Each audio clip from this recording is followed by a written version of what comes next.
दोस्तों, क्या आपने कभी ये सोचा है कि रोजमर्रा की जिंदगी में हम जितना खर्च करते हैं उसमें टैक्स यानी कि जीएसटी का कितना बड़ा हिस्सा होता है। देखिए, अब नवरात्रि है। नवरात्रि के पहले दिन यानी कि 22 सितंबर से जीएसटी की नई दरें लागू होने वाली हैं और इसका सीधा असर आपकी जेब पर पड़ेगा।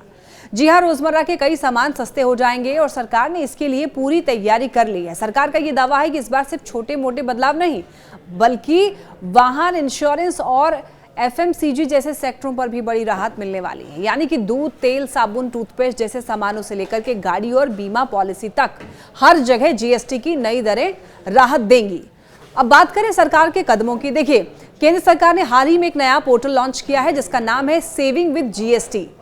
इस वेबसाइट पर आप नई और पुरानी जीएसटी दरों के तहत किसी भी प्रोडक्ट की कीमतों की तुलना कर सकते हैं। मसलन पहले आप जिस प्रोडक्ट के लिए 120 रुपए देते थे वो अब कितने में मिलेगा, इसकी जानकारी आसानी से मिल जाएगी। इस पोर्टल को खासतौर पर इसलिए बनाया गया है ताकि लोग पारदर्शिता के साथ समझ सकें कि दरों में बदलाव का फायदा उन्हें कैसे मिल रहा है। लेकिन सिर्फ यही नहीं दोस्तों, सरकार ने उपभोक्ताओं की शिकायतों के लिए भी बड़ा कदम उठाया है। अब अगर आपको ये लगता है कि दुकानदार या कंपनी जीएसटी की नई दरों का फायदा आप तक नहीं पहुंचा रही है, तो आप सीधे InGram पोर्टल पर शिकायत कर सकते हैं। सरकार ने यहाँ पर एक नई समर्पित कैटेगरी शुरू की है जिसमें वाहन, बैंकिंग, ई कॉमर्स, एफएमसीजी और घरेलू सामान जैसे सब कैटेगरी मौजूद होंगी। यानी कि किसी भी सेक्टर से जुड़ी हुई जीएसटी की शिकायत आप दर्ज करा सकते हैं।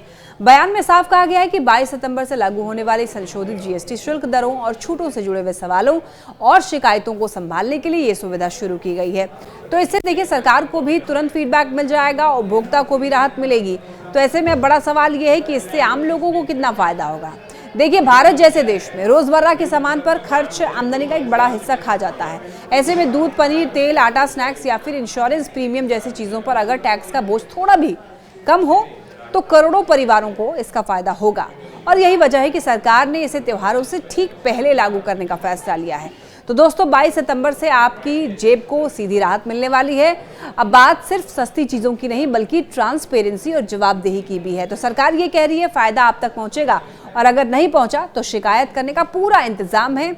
अब मैं आपसे ये पूछना चाहती हूँ कि क्या आपको ये लगता है कि जीएसटी की दरें घटने का फायदा पूरी तरह से ग्राहकों तक पहुंचेगा या फिर बीच में कंपनियां और दुकानदार ही इसका हिस्सा खा जाएंगे? कमेंट में जरूर बताइएगा आपको क्या लगता है। अगर आपके साथ भी कभी भी ऐसा छोटा मोटा स्कैम, फ्रॉड कुछ भी हुआ हो, दुकानदार ने किया हो, कंपनी ने किया हो या आगे ऐसा आपको कभी महसूस हो, तो आप इस वेबसाइट पर जाकर चेक कर लीजिए और यहाँ पर आप शिकायत दर्ज करवा सकते हैं।